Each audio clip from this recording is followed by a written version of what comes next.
साल 1991 स्पेन के मड्रिड में रहने वाली 16 साल की एस्टेफेनिया गुटिरेज लाजारो नाम की इस लड़की की मौत अनटाइमली और बेहद ही रहस्यमयी तरीके से हो गई थी। और उसकी मौत के बाद शुरू हुआ भूतिया और रहस्यमयी घटनाओं का ऐसा सिलसिला जिसे पुलिस भी नहीं सुलझा पाई। खुद पुलिस और लॉ एनफोर्समेंट ऑफिशियल्स ने अपनी रिपोर्ट में इस पूरे केस में एक आत्मा को और दूसरी दुनिया की सुपर नेचुरल पावर को दोषी बताया। शायद यह इतिहास का इकलौता ऐसा केस है जिसके आधार पर पुलिस ने खुद माना था कि भूत प्रेत या पैरानॉर्मल पावर्स होती हैं। इस घटना पर बेस्ड 2017 में नेटफ्लिक्स पर एक स्पेनिश फिल्म भी आई है जिसका नाम है वेरोनिका। इसे अब तक की स्केरियस्ट फिल्म कहा जाता है और नेटफ्लिक्स ने क्लेम किया था कि 100 में से सिर्फ एक इंसान ही इस पूरी फिल्म को देख पाता है। और इतना ही नहीं, इस फिल्म को लेकर एक्सपर्ट्स ने भी लोगों को सजेस्ट किया था कि यह फिल्म कमजोर दिल वाले लोगों की जान ले सकता है। तो आइए जानते हैं वो असली कहानी जिस पर यह मूवी बेस्ड है और क्यों इस मूवी को अब तक की one of the scariest movies में से एक कहा जाता है। एस्टेफेनिया 1990 में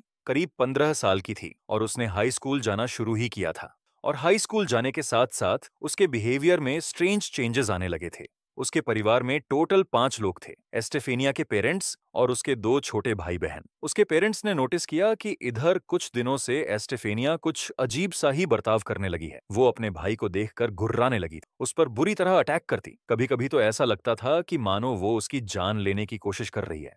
ये फैमिली जिस अपार्टमेंट में रहा करती थी उसकी दीवारें लकड़ी की बनी हुई थी और एस्टेफेनिया अपने नाखूनों से उन लकड़ी की दीवारों को नोचती खुरचती रहती थी। इससे उसके भी नाखून टूट जाते थे और उसके हाथ घायल हो जाते। लेकिन फिर भी वो नहीं रुकती। वो काफी अजीब अजीब हरकतें करने लगी थी।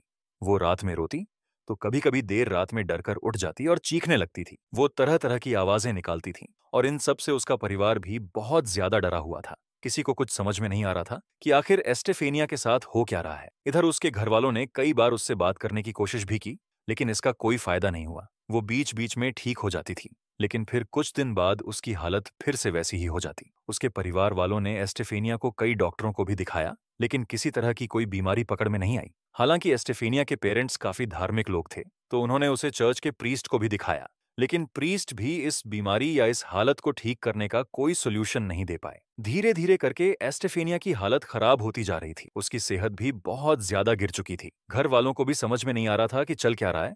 उन्होंने जब एस्टेफेनिया के कमरे की जांच की तो पता चला कि वो काले जादू की प्रैक्टिस कर रही थी। उसके रूम में उन्हें काले जादू से रिलेटेड कई सारी किताबें मिली। उनको ये भी पता चला कि वीजा बोर्ड का यूज करके वो आत्माओं से बात करती थी। तब एस्टेफेनिया ने अपने पेरेंट्स से बात करते समय कुछ स्ट्रेंज चीजों के बारे में बताया।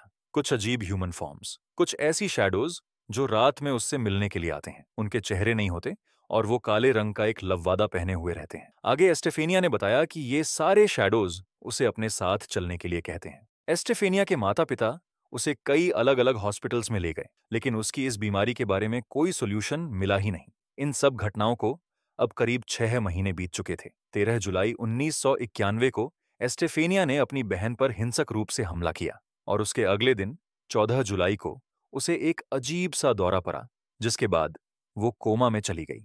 उसके पेरेंट्स तुरंत उसे हॉस्पिटल लेकर गए जहां पर करीब 3 हफ्ते तक डॉक्टरों ने उसे ऑब्जर्वेशन में रखा। उसकी पूरी जांच की, साइकेट्रिस्ट ने भी उसे चेक किया लेकिन कोई बीमारी डिटेक्ट नहीं हुई। डॉक्टर्स ने उसे मेंटली एंड फिजिकली फिट बताया। सब कुछ ठीक चल रहा था। हॉस्पिटल में उसे किसी तरह का कोई दौरा नहीं पड़ा। उसके माता पिता भी खुश थे कि शायद वह ठीक हो गई है। लेकिन तभी अचानक एक दिन उसकी मौत हो जाती है। डॉक्टर्स ने पोस्टमार्टम रिपोर्ट में उसकी मौत की वजह को सडन एंड सस्पिशियस डेथ बताया और डॉक्टर्स खुद भी उसकी हॉस्पिटल में हुई मौत का एक्चुअल रीजन नहीं बता पाए। लेकिन एस्टेफेनिया की मौत के बाद तो पैरानॉर्मल घटनाओं का सिलसिला शुरू हो गया। गुटेरेज हाउस में अजीब अजीब पैरानॉर्मल एक्टिविटीज होने लगी, स्पेशली एस्टेफेनिया के रूम में।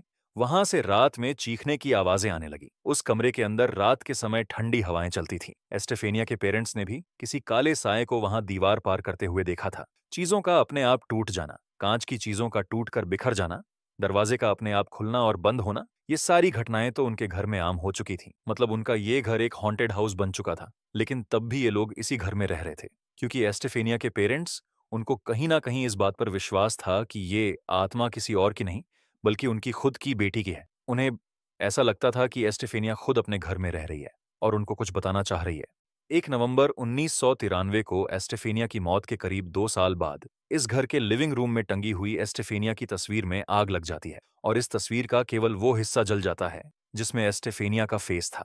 अपने आप उस तस्वीर ने आग पकड़ ली थी और ये नज़ारा उसके पूरे परिवार ने अपनी आंखों से देखा था। हैरानी की बात यह थी कि ना पूरी फोटो जली थी और ना ही फोटो फ्रेम में आग लगी, बस कांच के अंदर ही अंदर केवल एस्टेफेनिया का चेहरा जल गया था।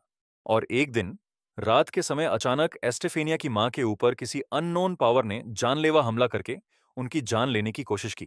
और इसके बाद ही एस्टेफेनिया के परिवार को यकीन हो गया कि उनके घर में जो भी कोई घूम रहा है वो एस्टेफेनिया तो नहीं बल्कि कोई और ही है। फिर इसके बाद फाइनली उन्होंने पुलिस को बुलाया। फिर एक दिन एस्टेफेनिया की मौत के बाद उनके स्कूल की एक टीचर जो कि एक नन थी, उन्होंने आकर फैमिली को बताया कि आखिर एस्टेफेनिया स्कूल में ऐसा क्या करती थी जिसकी वजह से उसके बिहेवियर में ऐसा चेंज आ गया था। नन ने बताया कि एस्टेफेनिया की एक क्लोज फ्रेंड के बॉयफ्रेंड की मौत एक बाइक एक्सीडेंट में हुई थी, जिसकी वजह से उसकी वो दोस्त काफी उदास रहने लगी थी और वो दोस्त अपने बॉयफ्रेंड से बात करना चाहती थी। उसे पता था कि एस्टेफेनिया काले जादू या तंत्र मंत्र जैसी चीजों के बारे में जानती है। फिर नन ने आगे बताया कि फिर एक दिन वह स्कूल के पीछे गई जहां उसने 4 लड़कियों को देखा, जिनमें से एक एस्टेफेनिया और उसकी एक सहेली थी जिसका बॉयफ्रेंड मर गया था। उन्होंने देखा कि चारों एक वीजा बोर्ड के चारों ओर बैठे थे। इसके बाद वह तुरंत वहां गई और चारों को वहां से हटाया और वीजा बोर्ड को तोड़ दिया। लेकिन उन्होंने देखा कि जब उसने वीजा बोर्ड को तोड़ा तो उसमें से सफेद रंग का धुआं निकला जो एस्टेफेनिया के नाक और मुंह से उसके अंदर चला गया। इसके बाद उन्होंने इस बारे में एस्टेफेनिया और उसकी सहेलियों से बात की तो उन्हें पता चला कि एस्टेफेनिया भूत प्रेतों और तंत्र मंत्र से रिलेटेड किताबें पढ़ती हैं और उसे लगता है कि वह भूत प्रेतों से बात कर सकती है और इसीलिए वह अपनी उस फ्रेंड के बॉयफ्रेंड की आत्मा को बुलाकर अपनी दोस्त से बात करवाना चाहती थी। इतना सुनने के बाद नन ने उन चारों को वहां से क्लास में भेज दिया और ये घटना होते हुए एस्टेफेनिया के दोस्तों ने भी देखी थी। हालांकि किसी ने इस बात को इतना सीरियसली नहीं लिया था, लेकिन जब एस्टेफेनिया की रहस्यमयी तरीके से मौत हो गई तो बाद में उनकी टीचर ने आकर उनके पेरेंट्स को ये सारी बातें बताईं। ये सारी बातें सुनने के बाद एस्टेफेनिया के पेरेंट्स ने पुलिस को बुलाया और जब पुलिस घर के अंदर आई तो उन्होंने देखा कि पूरा परिवार डरा हुआ है। तो उन्होंने उनसे रीजन पूछा तो फिर एस्टेफेनिया की मां ने पुलिस चीफ को सारी बातें बताईं। पुलिस को भी घर में बहुत अजीब लग रहा था, उन्हें घर के अंदर ठंड लग रही थी और फिर जब उन्होंने वो आवाजें सुनी तो उन्होंने पूछा कि क्या घर में कोई और भी है। तो एस्टेफेनिया की मां ने उन्हें बताया घर में कोई और नहीं है, लेकिन ये आवाजें कई महीनों से आ रही हैं। फिर पुलिस घर के अंदर अच्छे से इंस्पेक्शन करती है, जिसके बाद उन्होंने कहा कि वे एस्टेफेनिया का कमरा देखना चाहते हैं।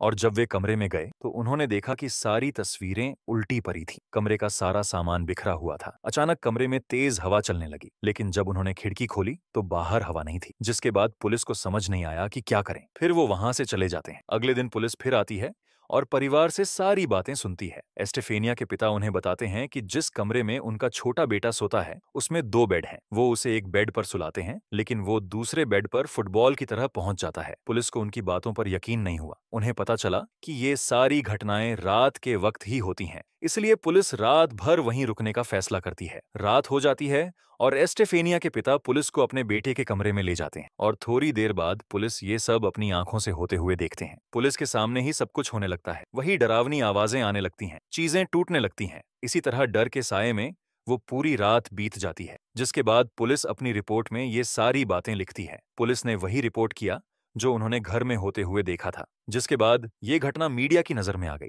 और काफी समय तक ये चर्चा का विषय बना रहा। इस पर काफी जांच पड़ताल हुई, लेकिन उन्हें ऐसा कुछ नहीं मिला जिससे ये कहा जा सके कि इन घटनाओं के पीछे कोई इंसान है। इसके बाद पुलिस एस्टेफेनिया के परिवार को भी यह घर छोड़ने की सलाह देती है और कहती है कि तब शायद कुछ बदल जाए। हालांकि वे पहले से ही इस घर को छोड़ने के बारे में सोच रहे थे। आखिरकार उन्होंने फैसला किया कि वे लुई हरिजन 8 अपार्टमेंट को छोड़ देंगे और आखिरकार उन्होंने ये घर छोड़ दिया। इसके बाद वे कहीं और शिफ्ट हो गए और फाइनली ये सभी पैरानॉर्मल एक्टिविटीज बंद हो गईं। यह कहानी आज भी स्पेन में मशहूर है और वेरोनिका फिल्म के बाद पूरी दुनिया में। इसके अलावा यह एक ऐसी पैरानॉर्मल इंसिडेंट भी है जिसका गवर्नमेंट रिकॉर्ड है।